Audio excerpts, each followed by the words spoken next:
اب معاشرے میں انصاف کی جو انفارچونیٹلی ہمارے معاشرے میں جو تشریح کی جاتی ہے یا لفظ انصاف کو جس چیز کے ساتھ جوڑا جاتا ہے وہ صرف اتنا کہ جی عدالت کے اندر ہی انصاف ہے یا عدالت کے اندر ہی انصاف نہیں ہے، اسی چیز کو ہے. حالانکہ انصاف کا مطلب یہ ہے کہ ہر بندے کو پہلے اپنے گھر پہ انصاف کرنا چاہیے، پھر وہی انصاف اس کے محلے تک ہوتا ہے، پھر اس علاقے تک آتا ہے، پھر ملک تک آتا ہے. اور انصاف کا طریقہ یہ ہے کہ ہم نے سب جتنے بھی اس ملک کے شہری ہیں ہم سب نے اپنی حقوق کو اور اپنی ذمہ داریاں دونوں کو پہچاننا ہے. ہمارے معاشرے میں حقوق کی بات کی جاتی ہے، ذمہ داریوں کی بات نہیں کی جاتی. حالانکہ یہ ہوتا ہے کہ حقوق اور ذمہ داری کی علیحدہ چیز نہیں ہے، ایک حق دوسرے کی ذمہ داری بن جاتا ہے اور دوسرے کی ذمہ داری اس کا حق بن جاتا ہے. تو ہمیں اپنی ذمہ داریوں کا احساس کرنا چاہیے، اور جب ہم اپنی ذمہ داریوں کا احساس کریں گے تو یہ آٹومیٹیکلی ہمارے حقوق بھی محفوظ رہیں گے.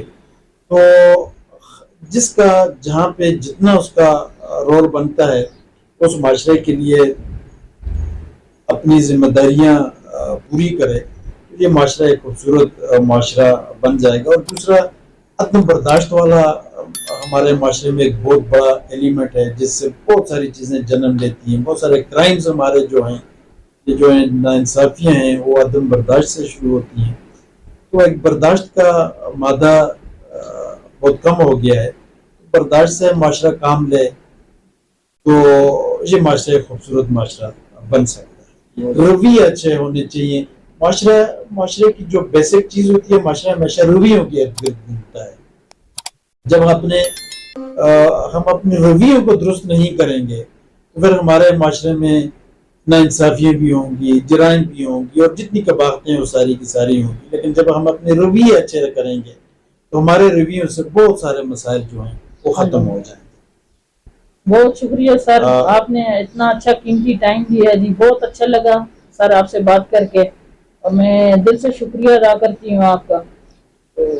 Thank you very much. میں بھی آپ کا بہت مشکور ہوں.